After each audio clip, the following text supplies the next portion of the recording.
अपने निबंध को लेकर आदेश दिया है और निबंध को यहाँ पढ़ेंगे और अपने पेज में अपना नाम और अपना विभाग उसमें आप अंकित करेंगे और यहाँ पढ़ेंगे और सभी लोगों के पास एक पेज को डिस्ट्रीब्यूट करेंगे। और जो पेज मिला है आपके पास उस पेज में जो यहाँ बोलने के लिए आएंगे उनका नाम लिखेंगे और वो किस चीज का वो बोल रहे हैं उस चीज को आप नोट करेंगे कि उचित उनका कौन सा। और जो लोग यहाँ जमा होंगे सर के पास उस पर वो आवेदन लिख करके जमा आदरणीय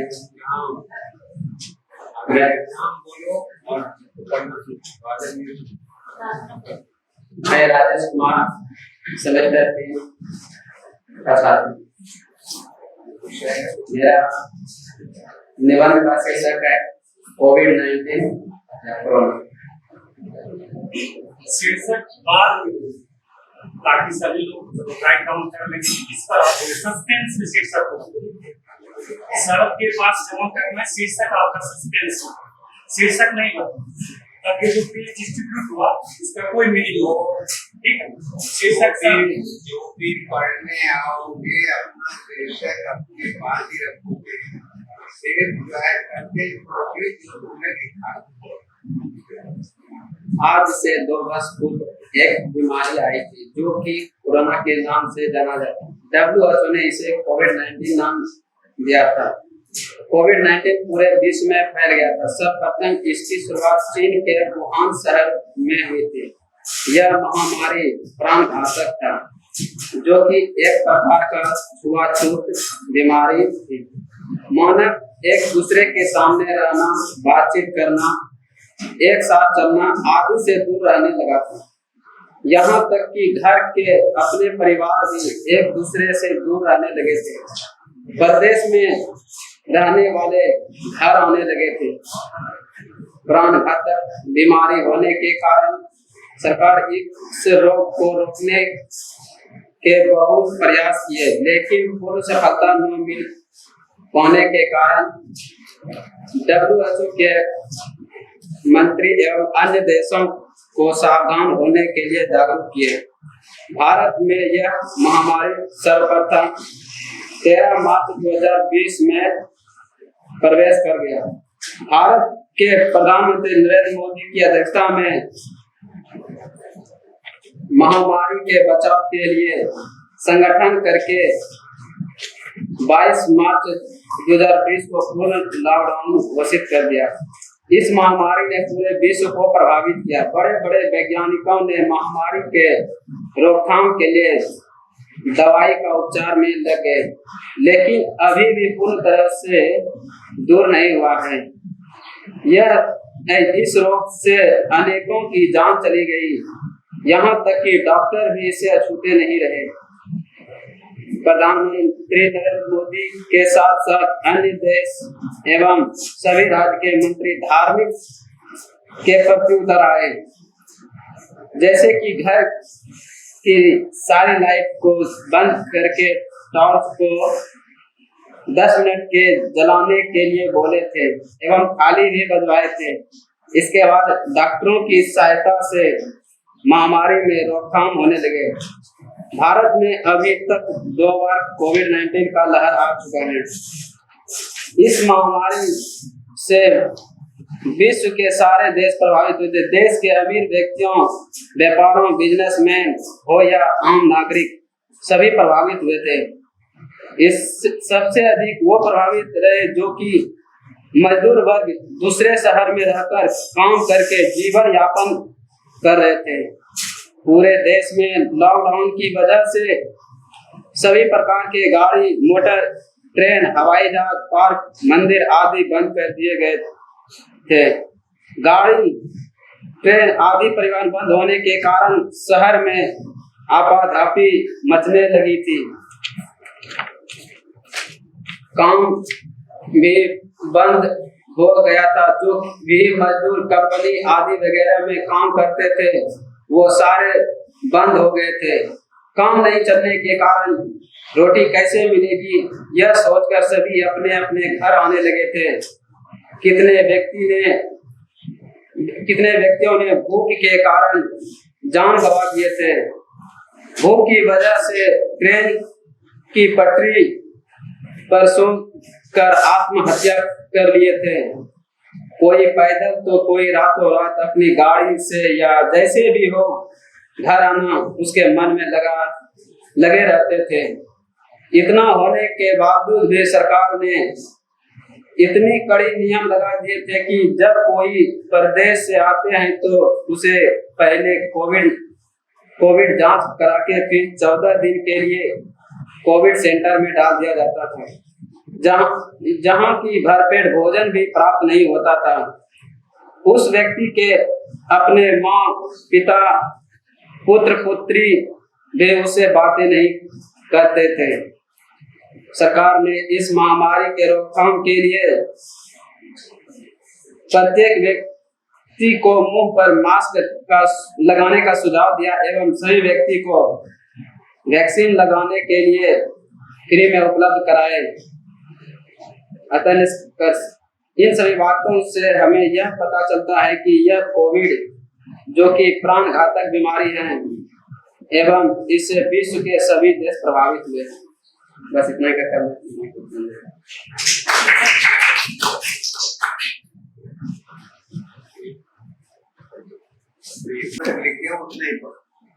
मैं सोनू कुमार सेमेस्टर बचपन में मैं और मेरी छोटी बहन बहुत झगड़ते थे। हर एक छोटी सी खिलौने को लेकर हमें लड़ाई हो जाती थी। आज ऐसी स्थिति आ गई है कि दो देश आपस में छोटी सी जगह पर कब्जा करने के लिए एक दूसरे से लड़ जाते हैं। वे यह नहीं सोचते कि उसकी वजह से कितनों का बचपन बर्बाद हो जाता है, कितनों के सिर पर उनके पिता का, भाई का, पति का छाया समाप्त हो जाता है। खासकर बच्चों का पूरा बचपन बर्बाद हो जाता है। बच्चों के मन में हीन भावना पैदा होने लगती है। जापान के हिरोशिमा की बात करें तो 6 अगस्त 1945 को ऐसा दुखद दिन था जब मानवता के खिलाफ एक ऐसी त्रासदी हुई जिसे कभी भुलाया ना जा सका। इस दिन अमेरिका ने जापान के हिरोशिमा शहर पर परमाणु बम गिराए। हजारों लाखों लोग इसमें मारे गए जिसका कोई कसूर नहीं था। अभी कुछ महीनों से रूस और यूक्रेन के बीच लड़ाई चल रही है। लाखों लोग बेघर हो गए हैं। बच्चों का बचपन बर्बाद होता जा रहा है। जिस तरह बच्चे बचपन में भागते हैं, आजकल सैनिक अपने देश की रक्षा के लिए भागते हैं।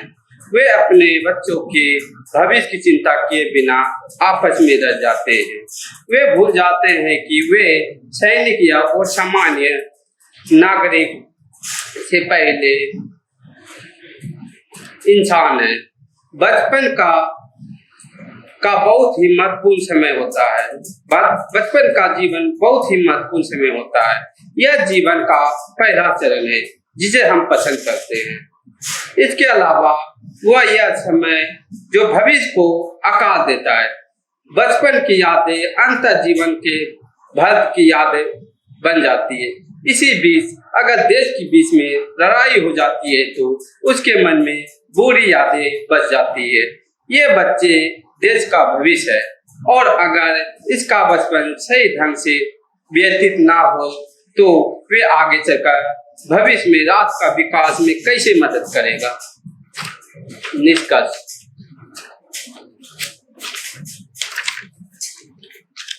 हम कह सकते हैं कि बचपन वह समय है जो हमारे व्यक्तित्व को विशेष बनाता है। इसके अलावा बच्चे मिट्टी के बर्तनों की तरह होते हैं जिन्हें आप किसी भी तरह से आकार दे सकते हैं। इसके अलावा यह उनकी मासूमियत और सहायक प्रकृति सभी को मानवता का संदेश देती है। सबसे महत्वपूर्ण बात, वे अच्छाई या बुराई करना सीखते हैं अपने बड़ों को देखकर। मंचा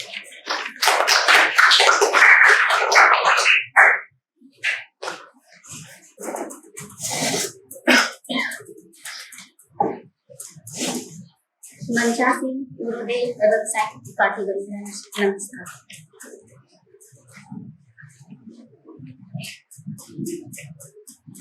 मेरा नाम आरती कुमारी संस्थान स्नातकोत्तर हिंदी। हमारे देश में आज अनगिनत समस्याएं देखने के लिए मिलती है, जिसमें शिक्षा व्यवस्था, गरीबी, बेरोजगारी आदि संबंधित घटनाएं देखने के लिए मिलती है। हमारे देश के जो युवाएं हैं वे अपने जीवन को सार्थक करने के लिए शिक्षा ग्रहण करते हैं और देश में जो सरकारी नौकरियां दी जाती है उसके लिए हमारे देश के युवा कई तरह की प्रतियोगी परीक्षा जैसे बीपीएससी, आरआरबी, एनटीपीसी आदि की परीक्षाओं के लिए अपने घर से दूर दराज के शहरों में रहकर तैयारियां करते हैं अपने अस्तित्व को बनाने के लिए। आज हमारे देश में इससे संबंधित कई घटना उभरकर सामने आती है। ऐसी एक घटना बिहार राज्य की है जब आरआरबी, एनटीपीसी प्रतियोगिता परीक्षा का घोषित किया गया, तब उन सभी में कुछ छात्र ऐसे थे जिनका एक पद पर भी चयन नहीं हुआ और बहुत से छात्र ऐसे भी थे जिनका 4 पदों पर चयन किया गया। यह ज्वलंत मुद्दा छात्र आंदोलन के रूप में परिवर्तित हो गया। इस आंदोलन का लहर पटना और आरा जिले से प्रारंभ हुई, जिसमें छात्राओं ने बढ़ चढ़ कर हिस्सा लिया। सभी युवाओं ने कई जगहों पर रेल पटरियों पर धरना प्रदर्शन किया। इस प्रदर्शन में कई सरकारी संपत्तियों को भी नुकसान पहुंचाई गई। छात्राओं को भी इसका उत्पीड़न सहना पड़ा। आरा में रेलगाड़ियों में आग लगा दी गई। इस धरना प्रदर्शन से युवाओं को लॉज आदि से निकाल कर बाहर उसके साथ मारपीट किया गया। कई छात्र ऐसे थे जिन्हें जेल में बंद कर जानवरों की तरह पीटा गया। इस दहशत के कारण कई छात्र युवाओं का बाहर आना जाना मुश्किल हो गया। हमारे देश में इस प्रकार की घटनाएं सामने आती है। हमारे देश में बेरोजगारी की मुख्य समस्याएं हैं, जिनसे देश को और हमारे देश की जनता को परेशानियां झेलनी पड़ रही है।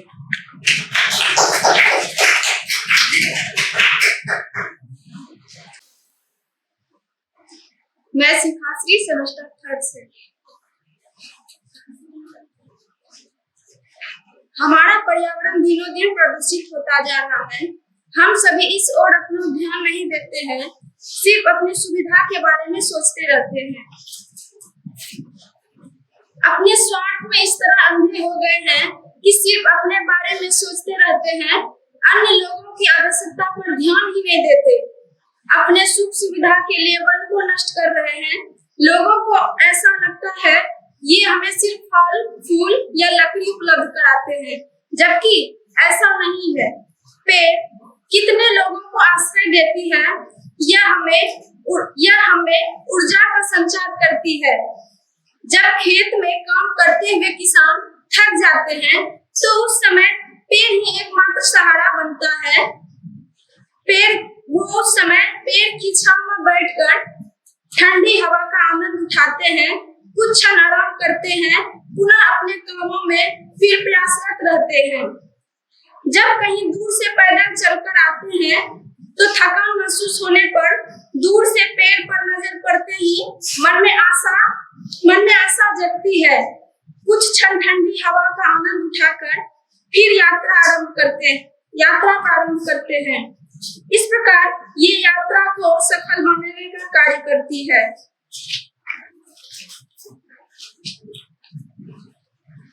मनुष्य के अलावा अनेकों जीव, जंतु, पशु, पक्षी को भी आश्रय देती है।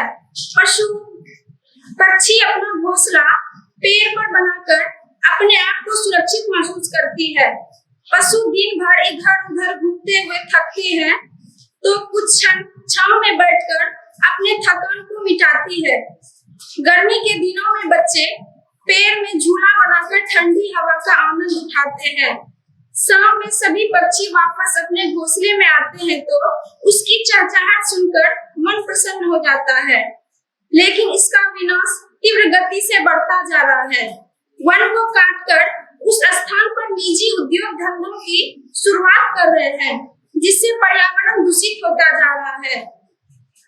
प्रदूषण के कारण नए नए बीमारी उत्पन्न हो रहे हैं। तीव्र गति से हो रहे वायुयान के विकास के कारण विभिन्न प्रकार के पक्षी विलुप्त होते जा रहे हैं। पहले की भांति अब शुद्ध हवा नहीं मिलती। सिर्फ मनुष्य ने अपने सुख के लिए इतने लोगों का आश्रय छीना है। जंगलों की कटाई करते जा रहे हैं और घर की शोभा बढ़ाने के लिए गमलों में विभिन्न प्रकार के पौधे लगा रहे हैं। निष्कर्ष इससे यह पता चलता है कि हम सबों को पेड़ तो अच्छा लगता है, लेकिन सिर्फ गमलों में।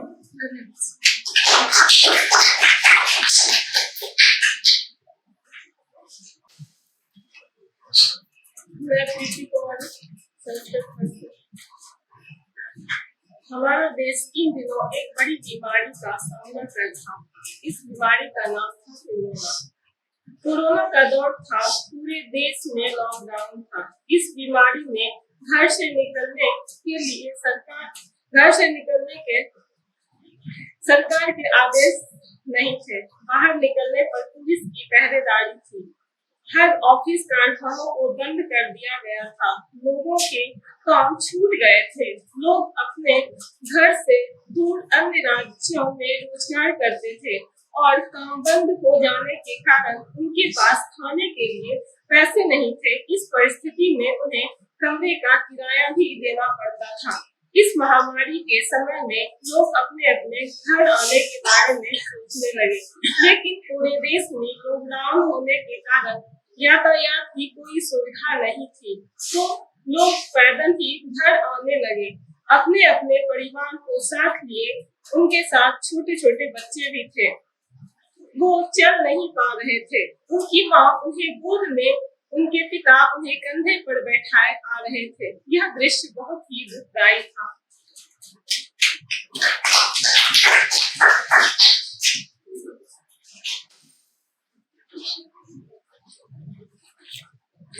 मैं अनुभव कुमारी सर को प्रणाम करती हूँ और दीदी को प्रणाम करती हूँ।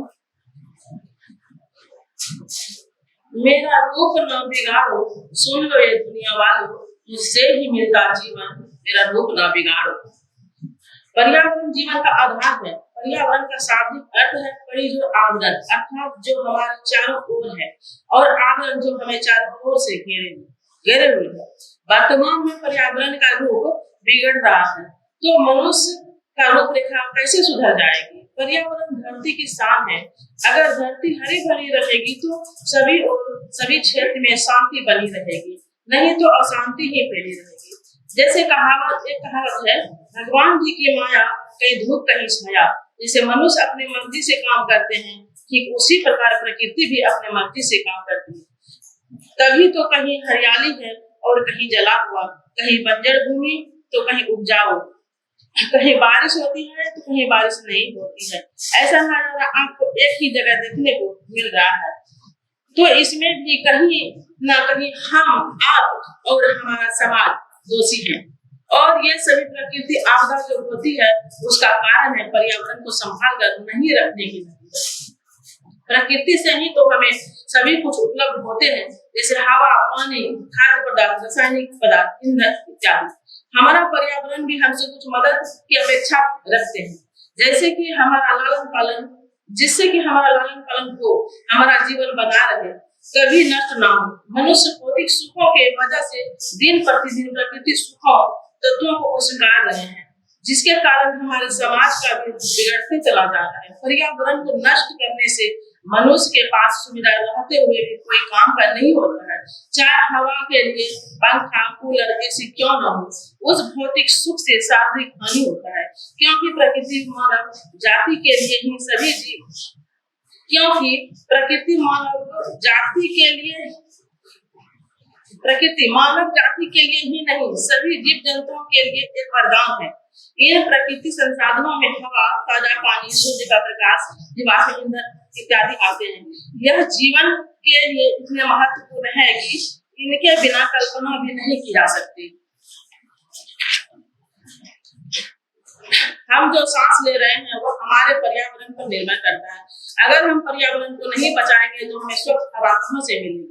सीधी सी बात है, अगर सोचा जाए तो सभी अपना श्रृंगार खोजते हैं। जैसे कूलर बिना पानी दिए ठंडी हवा नहीं दे सकती है, ठीक उसी प्रकार पर्यावरण को भी सुरक्षित रखना हमारा काम है। प्रदूषण की वजह से पर्यावरण बर्बाद हो रही है, पेड़ पौधे जल रहे हैं, इसलिए हम सभी को मिलकर पर्यावरण को बचाने के लिए भरपूर प्रयास किया जाए। निष्कर्ष हम कह सकते हैं कि किसी को अपना रूप रंग सजाए रखने के लिए सही ढंग से रहना और रखना चाहिए। कम से कम प्रदूषण फैलाना चाहिए, क्योंकि पर्यावरण बचा रहे और पर्यावरण बचेगा तो हम सभी और हमारा समाज बच सकता है।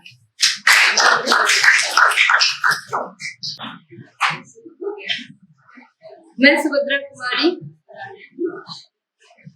पृथ्वी ही एकमात्र ऐसा ग्रह है जहाँ जीवन विद्यमान है। इस पर्यावरण में जीवन तत्व का पाया जाना, जैसे वायु, जल, मिट्टी आदि के कारण जीवन की उपलब्धता संभव है। पर्यावरण के जैविक संगठनों में सूक्ष्म जीवाणु से लेकर कीड़े मकोड़े सभी जीव जंतु एवं पेड़ पौधों के अलावा उनसे जुड़ी सारी जैविक क्रियाएं शामिल हैं।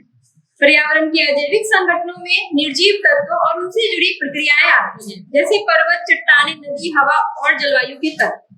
जीवन के लिए आवश्यक वातावरण की मौजूदगी से विभिन्न प्रकार के जैव मंडल में जीवों का जीवन यापन होता है। सृष्टि प्रकृति की एक अनूठी सर्जना है, जहाँ संतुलित मात्रा में तत्व सजीव निर्जीव विद्यमान है। संसार में प्रारंभ काल से चीजें व्यवस्थित थी। प्राकृतिक नियम, खाद्य श्रृंखला आदि के तहत प्रकृति का संरक्षण तथा प्रकृति से पोषण का व्यापार सुचारू रूप से चलता आ रहा था। लेकिन कालांतर में बढ़ती हुई जनसंख्या, भूमंडलीकरण में आई तेजी, वृक्ष जंगलों का अंधाधुंध कटाव तथा उद्योग धंधों का अनवरत बढ़ना आदि से प्रकृति का संतुलन अव्यवस्थित हो गया। मानव हस्तक्षेप के आधार पर पर्यावरण को दो भागों में बांटा जा सकता है, प्राकृतिक या नैसर्गिक पर्यावरण और मानव निर्मित पर्यावरण। यदि हम प्राकृतिक पर्यावरण के साथ मानव निर्मित पर्यावरण अर्थात प्रकृति के अंधाधुंध दोहन की तुलना करें तो हम पाते हैं कि जो स्थिति प्राकृतिक रूप में हमारे लिए शांति और सुख का साधन थी, आज विकास या क्षणिक सुविधाओं के नाम पर कष्टदायी हो गई है। वर्तमान में जलवायु प्रदूषण या वृक्षों का कम होना, दिन प्रतिदिन उद्योग धंधों में अनवरत वृद्धि मानव शरीर और स्वास्थ्य पर बुरा असर डाल रहा है। मनुष्य की बुरी आदतें जैसे पानी दूषित करना, बर्बाद करना, नाभिकीय विखंडन और संलयन, मोटर कारों का अत्यधिक प्रयोग आदि अनेक माध्यम से विभिन्न प्रकार से पर्यावरण को बुरी तरह प्रभावित किया जा रहा है। कई ऐसे जीव जंतु की प्रजातियां लुप्त हो रही है जो प्राकृतिक संतुलन में अहम हिस्सेदारी निभाती थी। मनुष्य और पर्यावरण एक दूसरे पर निर्भर होते हैं। पर्यावरण, जलवायु, स्वच्छता, प्रदूषण तथा वृक्ष सभी को मिलाकर बनता है। यह सभी चीजें यानी कि पर्यावरण हमारे जीवन से सीधा संबंध रखता है। आज इस प्रदूषित वातावरण के दुष्परिणाम के फलस्वरूप जलवायु की दशा बदल रही है। हाल के वर्षों में गर्मी के कई रिकॉर्ड टूट गए हैं। वर्ष 2019 में वातावरण CO2 और अन्य ग्रीन हाउस गैसें नए रिकॉर्ड स्तर तक पहुंच गई। जलवायु में हो रहे नकारात्मक परिवर्तन पृथ्वी पर रहने वाले जीवों के लिए बहुत ही घातक है। अतिवृष्टि, अनावृष्टि, तापमान में वृद्धि, स्किन कैंसर, हार्ट अटैक आदि प्राकृतिक एवं कृत्रिम दुर्घटना आदि भी जलवायु परिवर्तन का दुष्प्रभाव है। वर्तमान में स्मार्टफोन, वायुयान, उद्योगों में उपयोग में आने वाली बड़ी बड़ी मशीनों से निकलने वाले धुएं आदि में होने वाली अत्यधिक वृद्धि हरे भरे वातावरण को जहरीला बना रही है। इसके विकास में सतत विकास या फिर सतत उपयोग के तहत हम वातावरण में सुधार ला सकते हैं, जिससे चीजें हम तक भी उपयोग में आए और हमारे आगे आने वाली पीढ़ी तक भी जाए।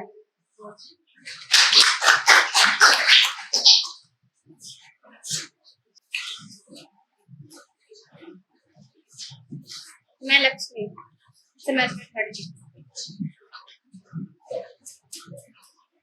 22 मार्च 2020 को पूरे भारत में यह आदेश दिया गया था कि भारत बंद रहेगा। भारत बंद करने का सिर्फ 1 दिन का आदेश दिया गया था, न कि 21 दिन का। अपने घर से दूर जो परदेश कमा रहे होंगे उसका न जाने किन किन मुश्किलों का सामना करना पड़ा होगा। अपने गांव में खेती है, बाड़ी है, तो घर में महीने 2 महीने के अनाज हो सकते हैं, पर जो प्रदेश में रहता है उन लोगों का तो कमाना और खाना होता है। मुश्किल से 2-5 दिन का अनाज होता होगा, और तो और परिवार के साथ प्रदेश में रहना कम बात नहीं है, मुश्किल की बात है। और उस पर यह लॉकडाउन का अचानक लग जाना, जैसे बाढ़ का आना। बाढ़ आती है तो सूचना का यह कुछ दिनों पहले मालूम लग जाती है, पर ये लॉकडाउन का यूं आना प्रदेश वासियों का आशा निराशा में बदल जाता है।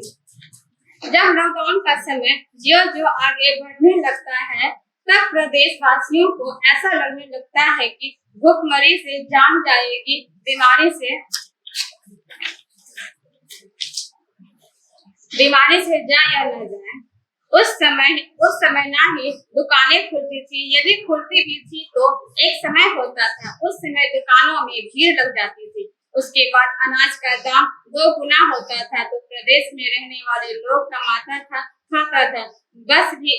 बस भी नहीं चलती थी, ना रेलगाड़ियां। तो प्रदेश वासियों ने ऐसा विचार किया कि अब यदि जीवित रहना है तो गांव ही जाना होगा। फिर सबके सब प्रदेश वासियों ने सुबह सूर्योदय होने से पहले प्रदेश छोड़ गांव की ओर चल पड़े।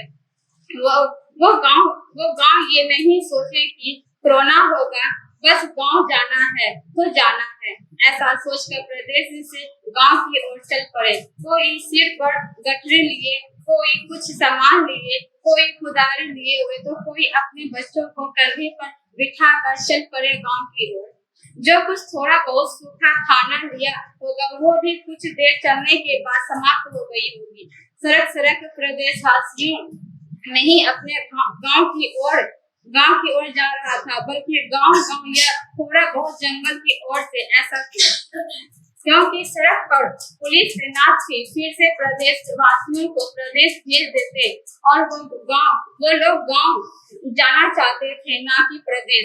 कहीं सड़क से भी गांव की ओर जाना पड़ा और उसे स्टेशन में भी रुकना पड़ा।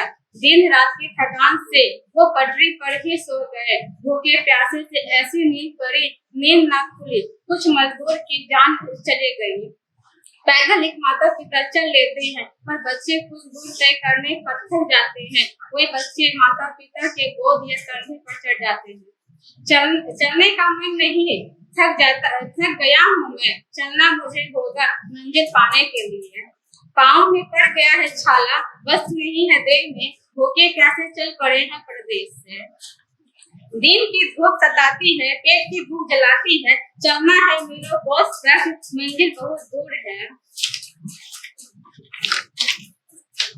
जब अपने गांव पहुंच जाता हूँ तो उसे 21 दिन तक घर के आसपास सरकारी अस्पताल में रखा जाता है। यदि किसी घरों में कोरोना हो जाता है तो उसे एक कमरे में रख दिया जाता है। खाना पीना सोना बैठना सब अकेले होता है।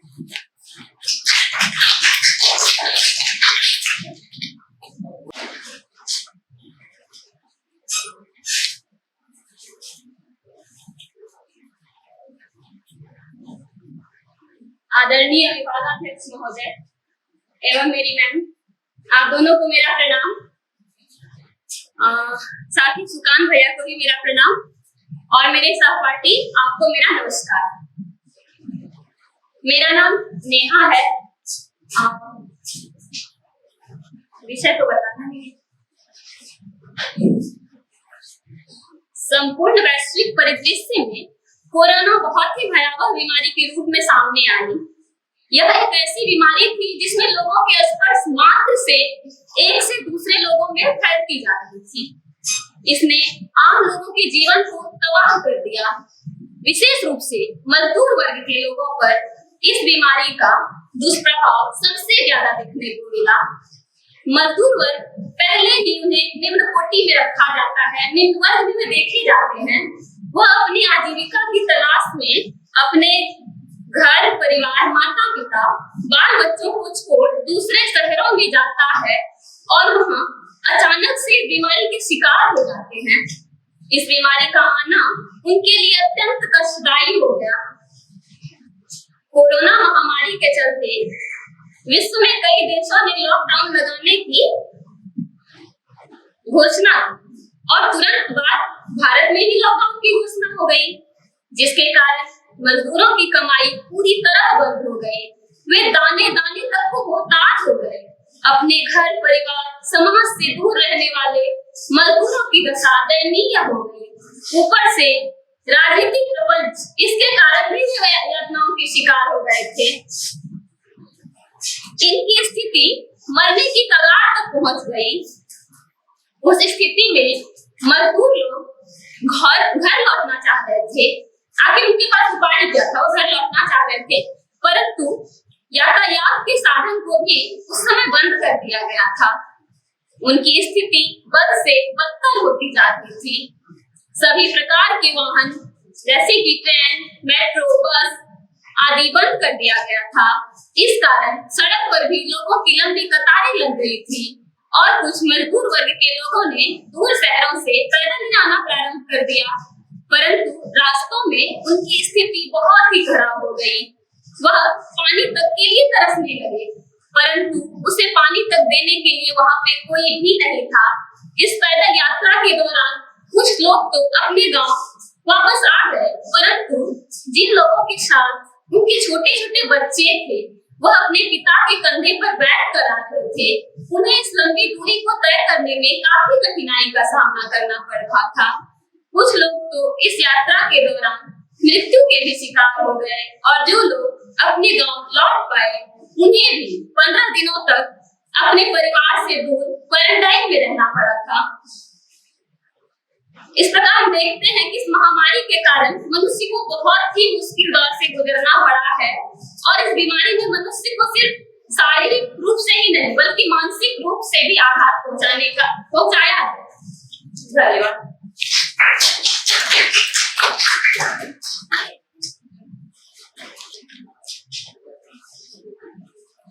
यहाँ उपस्थित सुजाता मैम, सर और सभी को मेरा प्रणाम।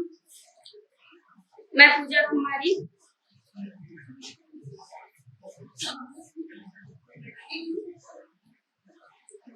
भारत सरकार ने लॉकडाउन की घोषणा जैसे ही की लोग व्याकुल हो उठे, खासकर मजदूर वर्ग के लोग जो अपने घर से अपने शहर से दूर आजीविका की तलाश में दिल्ली, पंजाब, गुजरात या अन्य शहर आए हुए थे। उन लोगों के पास घर लौटने के अलावा और कोई उपाय नहीं था। लेकिन घर लौटे तो कैसे? यातायात के साधन तो बंद थे। जो कुछ रेलगाड़ियां चल रही थी उसके टिकट खरीदने के पैसे नहीं थे इन लोगों के पास। ऊपर से कोरोना होने का डर। लोगों को एक दूसरे से 2 गज की दूरी बनाकर रहने के लिए कहा जा रहा था। वह इसलिए कि कोरोना एक संक्रामक बीमारी थी। मजदूरों ने कुछ दिन तक तो किसी तरह निर्वाह किया, लेकिन उसके पास जब राशन पानी नहीं बचा तो वह बिल्कुल निस्सहाय हो गया। उसको अब लगने लगा कि भूखे प्यासे मरना ही है तो घर जाकर परिवार बच्चों के साथ ही मरे। जब तक मनुष्य को सहारा मिलता है वह अपनी शक्ति को पहचान नहीं पाता है। जब वह निराश्रित हो जाता है तो आत्मबल ही उसका सहारा बनती है। उसी तरह जब मजदूरों के पास घर लौटने के लिए कोई साधन नहीं था तो उसका आत्मबल ही उसके काम आया। उन्होंने अपने इष्ट को याद किया और हजारों किलोमीटर की लंबी दूरी तय करने निकल पड़े। वे लोग लंबी दूरी की चिंता किए बिना दिन भर चलते रहे। उनके साथ सूर्य भी अपनी दिन भर की यात्रा करते हुए अपने गंतव्य की ओर बढ़ने लगा था। सूर्य अपने आखिरी पड़ाव की ओर चला तो आसमान मलिन होने लगा और संध्या ने अपनी आगोश में वातावरण को ले लिया। पेड़ पौधे भी दिन भर की तपती धूप से थके हुए थे और शाम होते ही जैसे ऊँघने लगे। सड़क पर की लाइटें जल चुकी थी। एक महिला अपने सर पर सामानों से भरा बोरा लिए तेजी से चल रही थी। उसके चेहरे पर एक डर था कि रात में वह कहाँ रुकेगी। एक आदमी अपने बेटे को कंधे पर बिठाकर चलते हुए अपना पितृधर्म निभाते हुए प्रसन्न नजर आ रहे थे। उसे यह चिंता नहीं थी कि गंतव्य तक कब तक पहुंचेंगे। वहीं उसका बेटा जो लगभग 6 वर्ष का रहा होगा, उसके चेहरे पर वह खुशी नहीं थी जो सामान्य दिनों में अपने पिता के कंधे पर बैठकर होती है।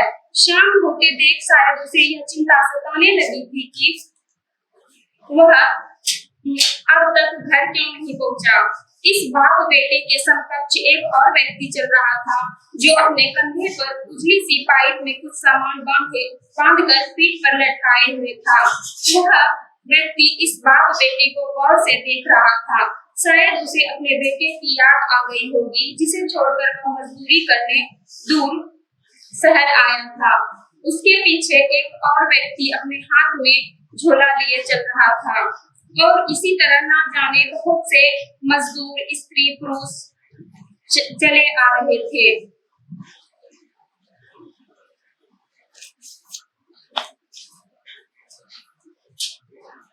जब मनुष्य अपनी शक्ति को पहचान लेता है तो वह किसी के सहारे नहीं रुकता, अपनी राह खुद बना लेता है। धन्यवाद।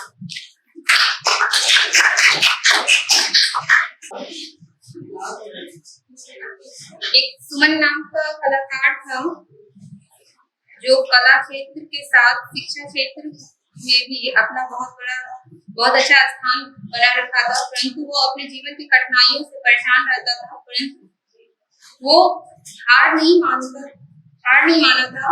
वो जीवन की परिस्थितियों से घबराता नहीं था। वो जीवन की गतिविधियों को अपने कला के माध्यम से प्रदर्शित भी करता था और खुद को प्रोत्साहित भी करते रखा था। उसके अंदर की कलाकृति उसे ऊर्जावान और एक नई शक्ति के होने का एहसास दिलाता था। खुद में ही वो अपने आप को संभाले रखा था। कलाकार किसी समय काल परिस्थितियों से स्वतंत्र है। कला सभी मनुष्यों में परिपूर्ण है।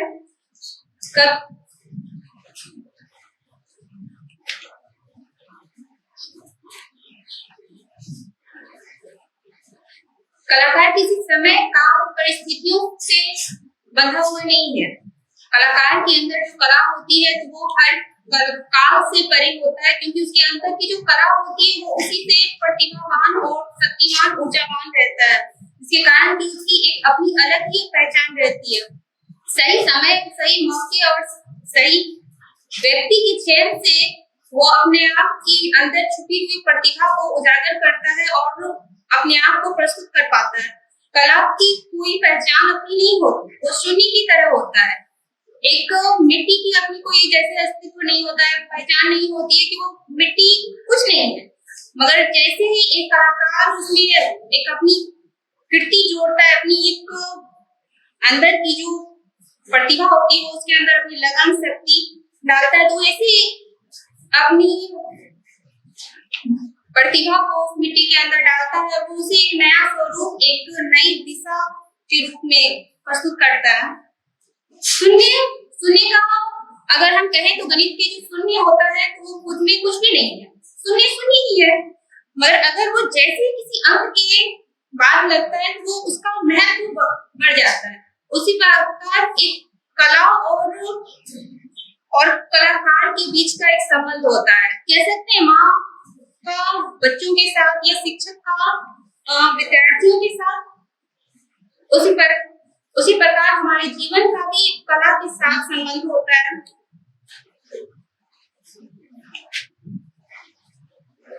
हमारे देश में कला की कोई सीमा नहीं है और ना ही कलाकार का कोई अंत है। जितना हम देखें महसूस करें वो कम ही पड़ता है। उसी कला का खुद में ही जितना बखान किया जाए उतना कम है। तो परंतु जीवन में उसे हमें, परंतु जीवन के जो इस उतार चढ़ाव में जो कला का हम आज देख रहे हैं या महसूस कर रहे हैं, हमारे भारत देश में कला का जो प्रतिभा हमें देखने को, सुनने को, समझने को मिल रहा है, वो खुद में अच्छा नहीं है। आज कोई कलाकार है, वो घर में बैठा हुआ है, और कोई अगर नहीं भी है तो वो उसे आगे बढ़ा रहा है। तो कला के जिस क्षेत्र में हम आज यहाँ उपस्थित भी हुए हैं, तो कला के नाम भी उपस्थित हुए हैं, मगर आज हमारा कोई खास स्थान नहीं है। आज हम छोटे स्तर पे कला के क्षेत्र में कर रहे हैं। तो उसी प्रकार हम कल बहुत एक उम्मीद के साथ कि आज हम यहाँ इस छोटे स्तर पे काम कर रहे हैं, कल हम इससे भी बड़ा, इससे भी विख्यात स्तर पे हम कर सकते हैं। ऐसे में जो सुमन नाम का जो एक कलाकार है, तो वो जो मतलब वो कलाकार है, खुद में वो बहुत अच्छा है, मगर वो खुद को, अपने आप को इस देश के सामने, इस समाज के सामने रख नहीं पाता है। वो गतिविधियों से दब जाता है। आज हमारे स्टूडेंट्स के पास दिन रात वो जग के पढ़ाई करते हैं या फिर परिवार से दूर रह के वो अपना एक नई पहचान बनाने की कोशिश करते हैं, मगर वो कहीं ना कहीं कोशिशों के बाद भी वो थक जाते हैं, हार जाते हैं और खुद को असहाय महसूस करने लगते हैं, जिससे कि वो खुद में अपूर्ण अपने आप को महसूस करते हैं। ऐसे में जो सुमन नाम का जो लड़का है, तो वो भी हारा हुआ है, वो कलाकार है, उसके अंदर बहुत सारी प्रतिभा है, तो वो इन हमारे देश की जो गतिविधियां हैं, विकास और कुरीतियां भी कह सकते हैं हम, कि उतनी अच्छे स्तर पे उसका सपोर्ट नहीं हो पाता है, तो वो भी हार करके एक दिन स्टेशन पे बैठ जाता है और देश की गतिविधियों के अपने अंदर अपने जीवन को पूरे हर किसी के जीवन से जब मिलाता है, तो वो देखता है कि सबको एक ही जैसे एक ही स्तर पे, तो वो उस गतिविधियों के, अपने मनोविधियों की इतनी उसके अंदर तूफान रहती है कि वो उसे समेट नहीं पाता है, इसलिए वो छोड़ देता है, सबको अपनी राह पर चलने दिया रहता है। बारिश हुई रहती है स्टेशन पे, सबकी वो बारिश के कारण गतिविधियां बनती है, उसकी खुद की प्रतिबिंब बनती है, वो उसे भी देखता है, महसूस करता है।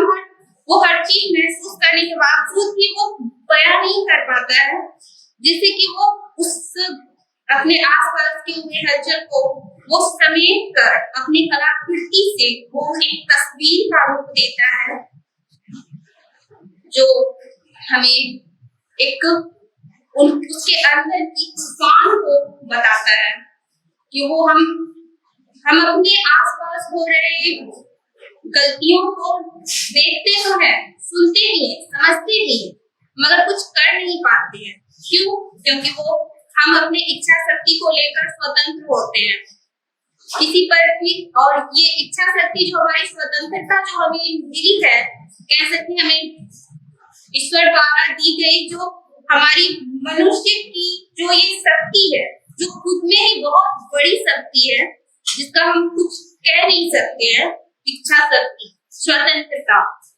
तो उसे वो समेट कर एक तस्वीर के रूप में वो उसे बयां करता है, जो खुद वो लुप्त हो चुका है। एक कलाकार की कलाकृति।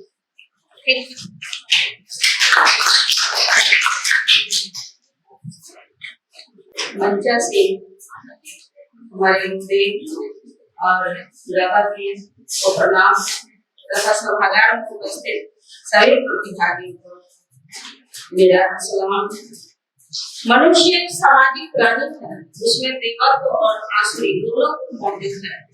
जिस मनुष्य में देवत्व गुण ज्यादा होते हैं, वह महात्मा बुद्ध, महावीर, ईसा मसीह, महात्मा गांधी आदि होते हैं, जिन्होंने अहिंसा का संदेश देकर समाज में शांति स्थापित की।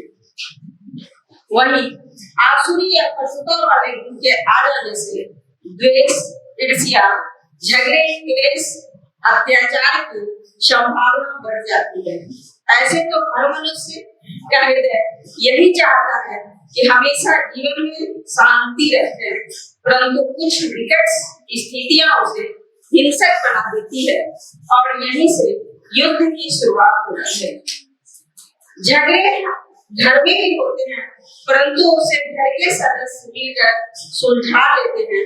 कभी कभी झगड़े जातीय या धार्मिक होते हैं, जिन्हें कभी कभी तो आसानी से सुलझा लेते हैं, लेकिन कभी कभी यह विकराल ले लेता है।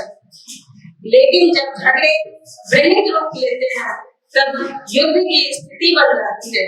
युद्ध दो देशों या इससे भी अनेक देशों के बीच होते हैं। प्राचीन काल से ही युद्ध होते आ रहे हैं। प्राचीन काल में भी राम रावण युद्ध और महाभारत युद्ध का वर्णन मिलता है, परंतु उससे भी लोग कुछ नहीं सीखते। और आज प्रथम विश्व युद्ध, द्वितीय विश्व युद्ध के बाद हम तीसरे विश्व युद्ध के कगार पर खड़े हैं। भारत पाकिस्तान की लड़ाई तो अक्सर होती रहती है। युद्ध बहुत ही भयावह होते हैं। बच्चे से उनके पिता तो माता बहनों से उनके पुत्र भाई छीन जाते हैं। चारों तरफ रोने चिल्लाने की आवाज आती रहती है। दिनकर जी ने कृष्ण की चेतावनी में लिखते हैं, वायस श्रीलंका लूटेंगे, सौभाग्य मनुष्य भूलेंगे। युद्ध की विषयता बहुत ही दारुण होती है। पहले तो धनुष तलवार लाठी डंडे से युद्ध करते थे, परंतु आज युद्ध का तरीका भी बदल गया है। परमाणु बम, हाइड्रोजन बम के आविष्कार से सारा संसार भयभीत रहता है कि एक बम कहीं गिरा और संसार बिगड़ गया। युद्ध किसी के लिए भी उपकारी नहीं है। युद्ध केवल नाश का कारण होता है। तो दिनकर जी कहते हैं, जब नाश मनुष्य पर छाता है, पहले विवेक मर जाता है। ऐसा नहीं है कि युद्ध को रोकने का प्रयास किसी ने नहीं किया। राम रावण युद्ध में, अंगद तो महाभारत युद्ध में, श्री कृष्ण शांति दूत बनकर युद्ध रोकने का प्रयास किए हैं। और आज भी संयुक्त राष्ट्र संघ जैसी संस्था युद्ध रोकने का भरसक प्रयास करती रहती है। कभी कभी ना चाहते हुए भी युद्ध करना पड़ जाता है। गीता में श्री कृष्ण युद्ध के बारे में कहते हैं कि धर्म के लिए, धर्म और न्याय के लिए युद्ध करना जरूरी होता है। परित्राणाय साधूनां विनाशाय च दुष्कृतां धर्म संस्थापनाय संभवामि युगे युगे। आज रूस यूक्रेन युद्ध इसका ज्वलंत उदाहरण है। इस प्रकार हम कह सकते हैं, युद्ध किसी के लिए भी हितकर नहीं है। प्रगति और विकास चाहिए तो शांति और खुशहाली हर हाल में जरूरी है। मेरा नाम रश्मि किरण है। मैं भूल गई थी।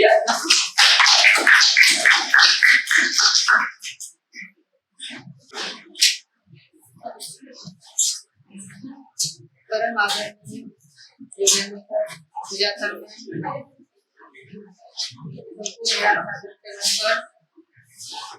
और सभी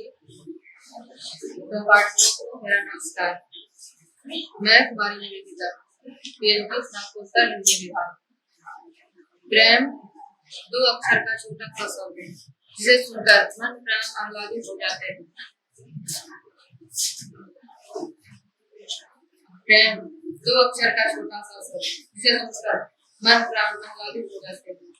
प्रेम सब अपने आप में सारी दुनिया, सारी सृष्टि, यहाँ तक कि सारे ब्रह्मांड को अपने भीतर समेटे हुए। संत कबीर की वाणी है, पोथी कर परिचय हुआ पठित दया को, ढाई अक्षर प्रेम का पढ़े सो पंडित हो। अर्थात प्रेम को जान लेने वाला, समझ लेने वाला ही पंडित कहलाता है। बिना प्रेम को जाने कितने भी धर्म ग्रंथ, कितने भी किताबें पढ़ने सभी ज्ञान बेकार है। प्रेम न किसी से हटपूर्वक किया जा सकता है, न किसी से छीना जा सकता है, बल्कि प्रेम तो वह अलौकिक भाव है जो अनायास ही बस हो जाता है। कहा भी गया है, प्रेम न बारी उपजे, प्रेम न हाट बिकाए, राजा प्रजा जी रुचे, शीश देई ले जाए। मुगल बादशाह शाहजहां और बेगम मुमताज महल के प्रेम का अति प्राचीन प्रतीक ताजमहल सदियों से अपना 8वां अजूबा के सिंहासन पर कायम है। मनुष्य के प्रेम को समझ सकता है, यह बात समझ में आती है, पर पशु पक्षी भी हित अहित पहचानते हैं। गोस्वामी तुलसीदास की उक्ति है, हित अहित पशु पक्षी जाने। उन्हें भी पता चल जाता है कौन हमसे प्यार करता है, कौन हमारा हित चाहता है। प्रेम के वक्त तो ईश्वर भी अपनी प्रभुता भूलकर भक्त के पीछे पीछे चलने लगते हैं। प्रेम का नाता सबसे ऊपर है। भगवान ही प्रेम को नाते को भी मानते हैं और भक्त के वश में हो जाते हैं। आज का मानव प्रेम को ही भूल गया है। प्रेम का स्थान अब स्वार्थ ने ले लिया है। आज के मनुष्य को पता ही नहीं, हम अपने स्वार्थ में इतने अंधे हो गए हैं, यहाँ अपने भले बुरे की पहचान भी नहीं है। इस युग में प्रेम भाईचारा का स्थान ईर्ष्या, द्वेष, अहंकार, मात्सर्य आदि ने ले लिया है। आज का प्राणी एक दूसरे को नीचे दिखाकर ऊपर उठने की, नीचे गिराकर अपने ऊपर उठने की कोशिश में लगे हुए हैं। किसी को भी किसी की नहीं पड़ी, सभी अपने वर्चस्व को कायम रखने की गोद में लगे हुए हैं। इसमें चाहे यह एक समाज की बात हो, चाहे एक देश की बात हो या अन्य देश की बात हो, बात बस यही रहती है, बस अपनी बात किसी तरह बन जाए, इसके लिए कुछ भी क्यों ना करना पड़े। हमें तो बस आगे बढ़ना है, ऊपर उठना है। हम ये नहीं देखते हैं कि हमने ऊपर जाने के लिए कौन सी सीढ़ी का चुनाव किया है। हम भारत के लोग ये भूल गए हैं, हमारे देश का परिचय प्रेम, एकता, भाईचारा और अखंडता के लिए सारे विश्व को लहराना है। हमारी संस्कृति हमें प्रेम देना सिखाती है, न कि छीनना या दुख पहुंचाना। किसी ने सच ही कहा है, किसी की मुस्कुराहटों पे हो निशान, किसी का दर्द हो सके तो ले उतार, किसी के वास्ते हो तेरे दिल में प्यार, जीना इसी का नाम है।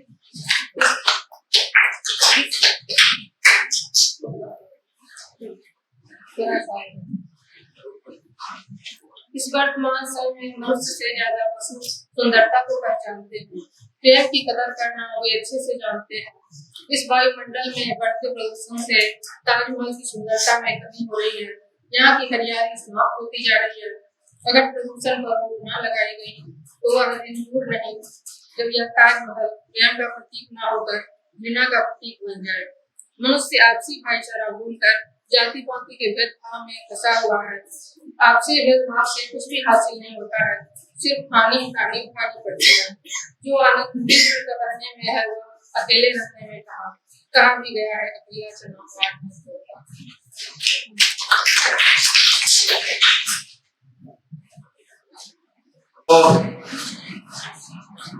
जितने भी प्रतिभागी हैं और जिन्होंने पूरा दिन निबंध को समझने, निबंध लिखने में खर्च किया, उनको मेरी तरफ से बहुत बहुत बधाई।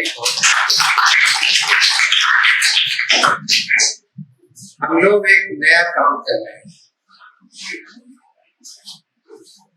नया काम इसलिए कि जब युद्ध के मैदान में जाते हैं तो पहले तैयारी कर लेनी पड़ती है। युद्ध में हार होगी या जीत होगी या एक दूसरा हिस्सा। पहला हिस्सा ये है कि हम युद्ध में जाने की तैयारी ठीक से करें, और जब ठीक से करेंगे तो परिणाम भी ठीक से आए।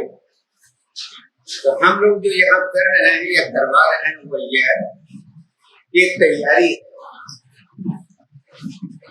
है कि अगर तुरंत कोई काम देता है तो हम कितना कर पाते हैं।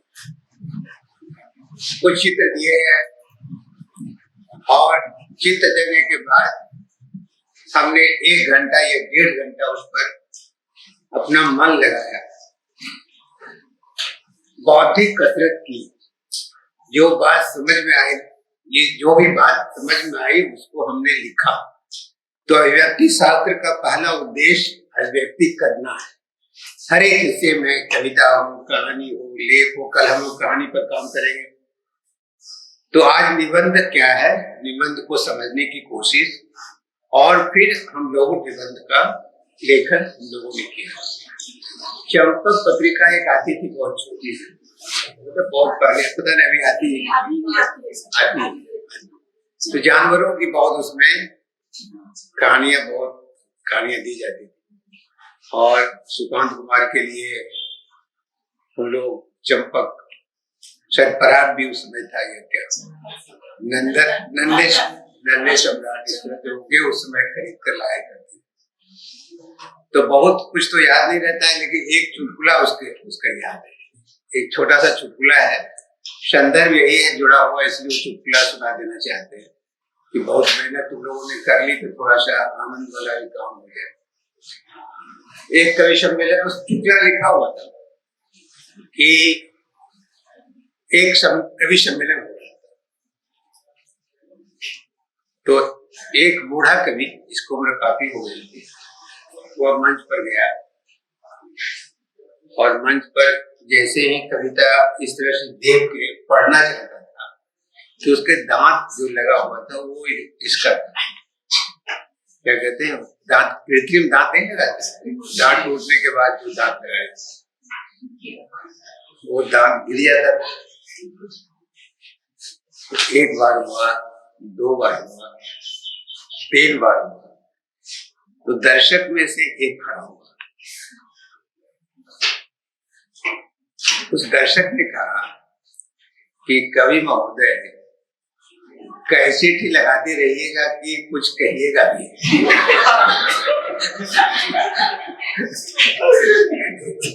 हम लोग क्या कर रहे हैं, अभी कैसेट लगा रहे हैं, हम लोग कोशिश कर रहे हैं कि हमारा बच्चा जो गा रहा है उसको ठीक से समझे, विषय को समझे, विषय पर काम करे। क्योंकि पहले दिया गया कि जो पढ़ा जाएगा शीर्षक नहीं बोला जाएगा, और हम लोग नोट करेंगे कि किसने किस पर काम किया है।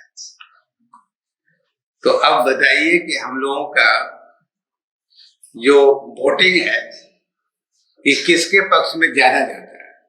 जैसे पहला क्या था, पहला चित्र था, चित्र देखो, चित्र देख कर बताओ।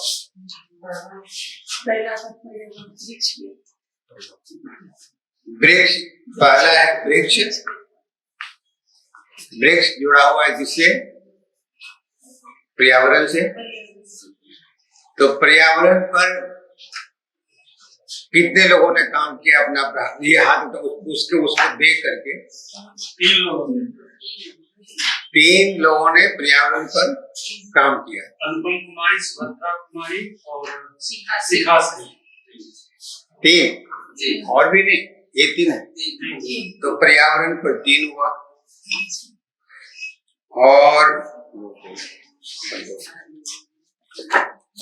और उसके बाद है युद्ध। नीचे जो है युद्ध पर है, युद्ध पर कितना है, 2 युद्ध पर, 3 पर्यावरण पर, 2 युद्ध पर। नीचे है जिसमें वो कोरोना वाला है ना, ये वाला भी युद्ध पर ही है, पर्यावरण पे नहीं है जिसमें लिखा है। अच्छा, ऊपर वाला पर्यावरण पर है, पर्यावरण नहीं है, वो युद्ध पर ही है। ये वाला भी जो है वो युद्ध है, और एक तरफ एटम बम है, एक तरफ नॉर्मल नेचर। मतलब जो मेरा कंसेप्ट था, 2 एक ही जैसा फोटो है, 2 कोरोना पर है, 2 इस पर है, और उसमें से इतना सटीक लिखना है कि उसको अलग किया है, लेकिन टॉपिक की थोड़ा मतलब वृक्ष को देख के सीधा पर्यावरण आधा ही फोटो पर वो लिखा गया है, दूसरे हिस्से को छोड़ दिया है। एक जो कहा जा रहा है 2 चित्रों का युग बना हुआ है, 2 चित्रों का युग बना हुआ है। पहले चित्र में पेड़ पौधा था और नीचे युद्ध है, तो दोनों का संबंध था, युद्ध से ही संबंध था। लेकिन पर्यावरण को क्षति पहुंची है तो पर्यावरण से जोड़ करके उसको कर दिया गया है, लेकिन करना चाहिए था उसको युद्ध पर होता तो ज्यादा सटीक होता। यह पर्यावरण उससे जुड़ता है।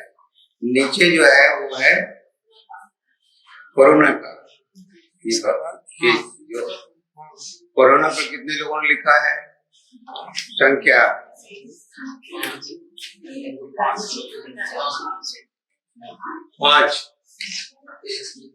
5 लोगों ने कोरोना पर लिखा। ठीक है, पढ़ लिए, गिन लिए, नाम बताओ, नाम। लक्ष्मी, नेहा। ये हो गया कोरोना पर 5। नीचे है वो ताजमहल के सामने कुत्ते और फिर कुत्ते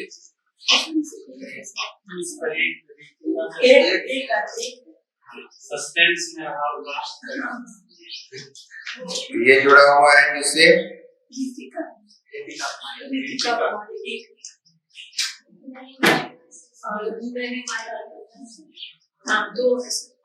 निवेदिता ऋतिका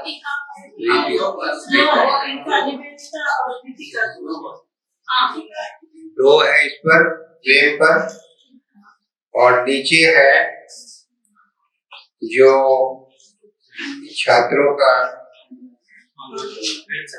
उस पर कितना है? इस पर आरती कुमारी का है आरती कुमारी बेरोजगारी। जिससे हम लोग सबसे ज्यादा जूझ रहे हैं उसका सबसे कम है।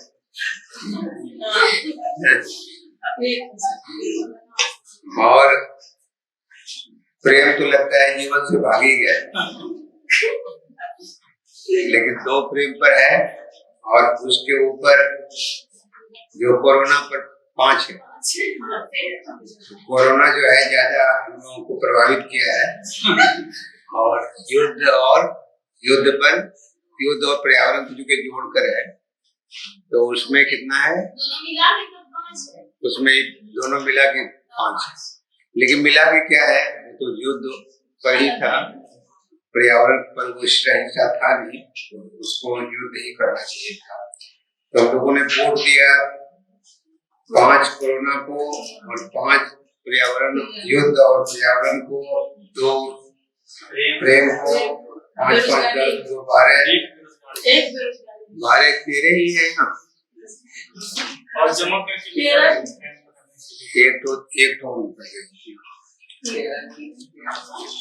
एक तो अनीता कुमारी युद्ध पर लिखी है, वो इकलौता है जो उसको पकड़ लिया। युद्ध का पर्यावरण पर प्रभाव, ये कही है। ये अनीता कुमारी जो चली गई, उसका बच्चा था ये कुछ हो गया। तो अनीता कुमारी ने जो लिखा है युद्ध का पर्यावरण पर प्रभाव, तो वही ज्यादा इस शीर्षक के लिए, मतलब जो चित्र था वो ज्यादा महत्वपूर्ण था। लेकिन सबों की जो कोशिश है और उस पर काम करने की जो तैयारी है वो अच्छी है। और फिर क्या है, कल की बात जो अंत में कहे, ये वर्तनी संबंधी और वाक्य संबंधी काफी गलतियां होती, और इसको अलग अलग बिठा करके इस पर बातचीत करने की जरूरत होगी। शायद यहाँ से बोल देने से बहुत बातों का पता नहीं चलता है। जो एक जो निबंध है उसको बुलाकर और थोड़ा थोड़ा उसको समझाने की जरूरत है, जो भी है उसको समझाने की जरूरत है कि ऐसे ऐसे हो रहा है तुम्हारे साथ, इसको थोड़ा संभालना चाहिए, क्योंकि आगे हम लोगों को बहुत कम करना है। तो जिस भी पेशे में हम जाएंगे वहाँ हमको अगर शुद्ध लेखन नहीं होगा तो फिर बोलना ठीक है, बोलने में तो कोई दिक्कत नहीं है, लेकिन यहाँ लिखने में अगर गड़बड़ी होती है तो अभी है ना, मास्टर को देख के लिखता है तो वायरल करता है, ये मास्टर साहब ही गलत लिख रहे हैं बोर्ड पर, तो जाहिर है कि वो बच्चा क्या सीखेगा? जब मास्टर से गलत लिख रहा है तो बच्चा भी गलत ही सीखेगा। तो हम लोगों को थोड़ी सावधानी, लेकिन इतनी गड़बड़ी नहीं है कि बहुत चिंता की बात है। क्योंकि चिंता की बात ये है कि सिर्फ हम एमए कर रहे हैं या कोई एमए कर चुके हैं, पीएचडी में भी है, निवेदिता पीएचडी कर रही है यहाँ अभी, क्या करें, शोध प्रविधि जो हो रहा है उसमें कर रही है।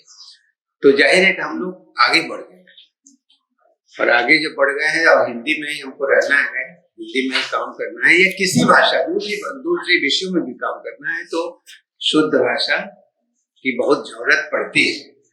तो उसको हम लोग एक दिन जरूर निश्चित तौर से कविता को भी और इसको भी थोड़ा थोड़ा करके बुला के हम कहेंगे कि ये तुम्हारे में हो रहा है, और उसको ऐसे ऐसे सुधारने से कुछ काम हो सकता है। तो हम लोग कोशिश कर रहे हैं उस पर, हम लोगों ने शुरू किया था, उसको शुरू हम लोग करेंगे। अभिव्यक्ति शास्त्र वाला जो निदेशालय कर लिए है, उस पर कोशिश करेंगे। इसी तरह की जो गलती हो रही है, उन गलतियों को दूर करने के लिए ही उसको बनाया जाता है। उस पर बच्चे कभी लाइव होकर के, कभी वीडियो के माध्यम से उसको देखें और वो पूछे भी कि ये कैसे हुआ, क्योंकि ऐसे हिचकेंगे पूछने से कि हम कर दिए हैं या है। तो जब अगर मन में प्रश्न आता है तो उसको पूछना चाहिए कि ऐसा क्यों। तो उसके व्याकरणिक आधार जो है, भाषा के जो आधार है, उसको समझाने में सुविधा होगी। यह काम हम लोगों को आगे करना है, तो वह भी एक बड़ा उद्देश्य है। यह उद्देश्य तो है ही कि दिमाग चले, कल्पनाएं, संवेदना, करुणा, ये तो चले ही, लेकिन साथ ही जो आधार है, जो हथियार है, जो तीर कमान है, जो बम पिस्तौल है, वह भी ठीक से रहना चाहिए। मतलब उस पर पूरा कमान रहना चाहिए कि हम बम छोड़े तो कहाँ छोड़े, पिस्तौल चलाए तो कहाँ चलाए। ऐसा नहीं कि पिस्तौल है हम कहीं चलाए। अब बच्चा आया अमेरिका में, घुस गया क्लास में, शुरू हो गया धनाधन मार दिया, जिसको मारना था वही मरा, जिसको नहीं मारना था वही मरा। अभी दंगे में क्या होता है, निर्दोष लोग मारे जाते हैं, दंगा कराने वाला चला जाता है और जो पकड़ाया रास्ते में उसी को पीटना शुरू किया, उसी को मारना शुरू किया। भागलपुर तो ये 89 में ये देख चुका है, हम लोग अपने आंखों से देख चुके हैं। तो कहाँ चलाएं कहाँ नहीं चलाएं, ये हम लोग आगे कोशिश करेंगे। और कहानियों का पाठ है, इससे भी ज्यादा रुचिकर होगा। आज तो थोड़ा सा ये था, निबंध था, थोड़ी वैचारिक चीजें थी, थोड़ी समझना तो ये था, लेकिन फिर कहेंगे कि विचार को समझना बहुत बहुत जरूरी है। अगर आप अच्छा करना चाहते हैं, अच्छा जीवन जीना चाहते हैं, तो बहुत इसकी आवश्यकता है। वरना बूढ़ानाथ में बैठ करके हवाई जहाज के लिए आप लोग वो करते हुए नजर आइएगा, क्योंकि तर्क आपके पास रहेगा नहीं, विचार आपके पास रहेगा नहीं, समझ आपके पास रहेगा नहीं, तो करना क्या है। कहेगा चलो भाई एक तो डंडा लेकर के इनकलाब जिंदाबाद, इसी से देश चलेगा। देश उससे नहीं चलेगा। देश को रोजगार चाहिए, देश भूखा है, खाना चाहिए। देश में बहुत सारे लोग झुग्गी झोपड़ियों में रहते हैं, उसको मकान चाहिए। बहुत सारे जो हमारे विद्यार्थी हैं, पढ़ लिख करके बेरोजगार हैं, उसको काम चाहिए। बहुत सारे किसान हैं जिसके बेटे बेटी सड़क में, हम रहते थे मकनपुर हाई स्कूल में पढ़ाते थे, तो कुछ दिनों के अंतराल में 2-3-4 महीने में देखा जाता था किसी लड़की ने सुसाइड कर लिया। एक शॉर्ट से फर्स्ट गोली आती है, वो दिया जाता है गेहूं में, दिया जाता है कीड़ा मारने के लिए। अब अपने जीवन से इतना निराश हो जाती है कि वो सेल्फर्स खा करके अपने आत्महत्या कर लेती है। मतलब इतना दबाव होता है, तो बहुत तरह की चीजें होती है।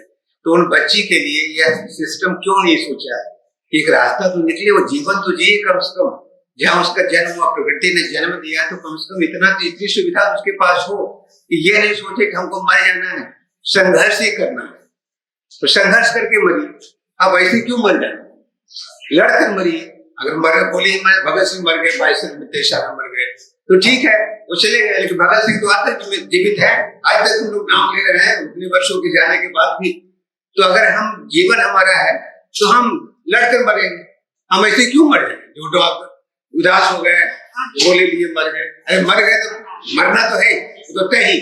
मुझे लगता है कि अपने जीवन के बारे में, दूसरे के जीवन के बारे में, अपने देश के बारे में, अपनी मिट्टी के बारे में, अपने गांव के बारे में, अपने माता पिता के बारे में, अपने दोस्तों के बारे में, अपने संबंधों के बारे में एक राय, एक क्रिएटिव राय, एक सकारात्मक राय, एक सृजन करने वाली राय होनी चाहिए।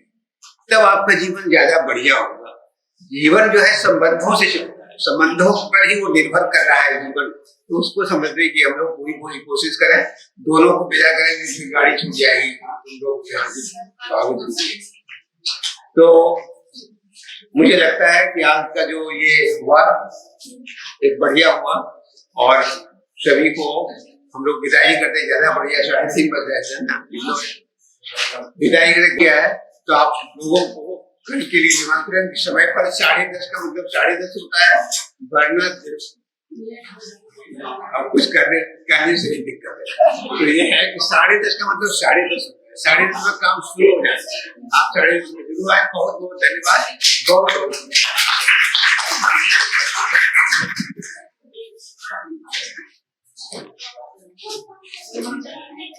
हिंदी सलाह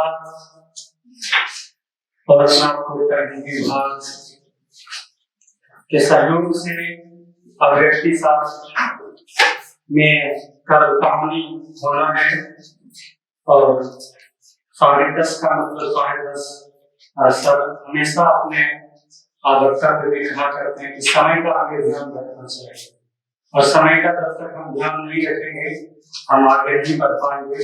और आज निरंतर के समापन से पहले साहित्य का अवलंबन पहचाना अपने आप को, साहित्य का अवलंबन पहचाना अपने आप को, साहित्य का आदेश गुंजारी वर्तनी की घंटा हे छात्र कब तक तुम जाकर शाम का सोता रहेगा, तुम जरानी साहित्य का परिचय करा सकता।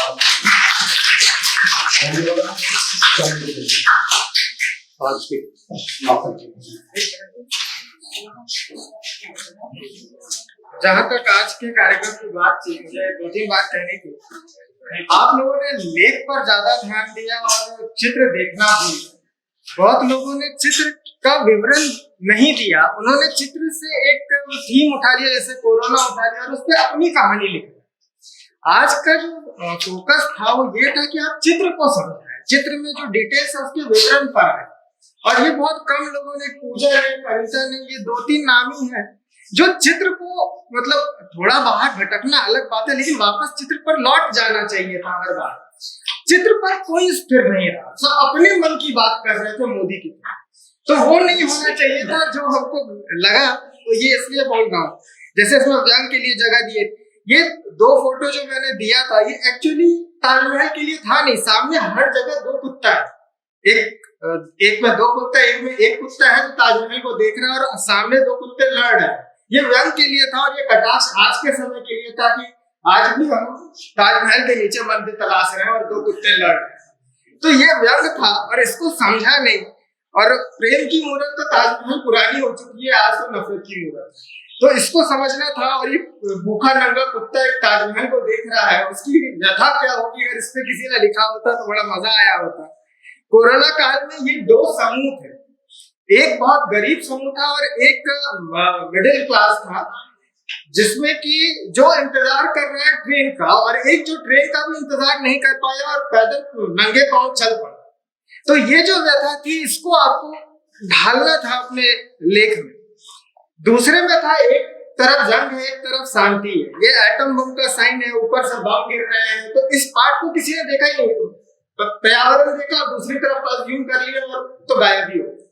दूसरा शिक्षा पर कि अगर हर इंसान अपने बच्चे से प्यार करता तो कोई बेटा कभी सैनिक नहीं बनता, और अगर कोई सैनिक नहीं बनता तो कभी युद्ध ही नहीं होता। तो हम अपने ही बच्चों से प्यार नहीं करते हैं। इस संदेश का वाहक ये तस्वीर थी।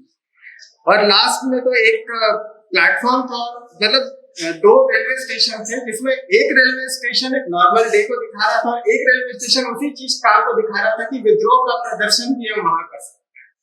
तो ये सारे हिस्से जो, मतलब जो मेरे मन में थे, ये मेरे मन की बात है ये मेरे मन की बात है। तो खैर सबने अच्छा किया और मुझे लगता है कि इस तरह के कंपटीशन में आपको जो सवाल दिया गया है उस पर आप फोकस करें कि सवाल क्या है। चित्रों का विवरण करना था, चित्रों को जितना डिटेल में आप चित्र में जा सके, आपको लेखन में नहीं। एक अच्छा लेखक कौन हो सकता है? एक अच्छा लेखक वही होगा जो एक अच्छा दर्शक हो, जो देखेगा अच्छे से, जो सुनेगा अच्छे से, वही लिख सकता है उसके विवरण।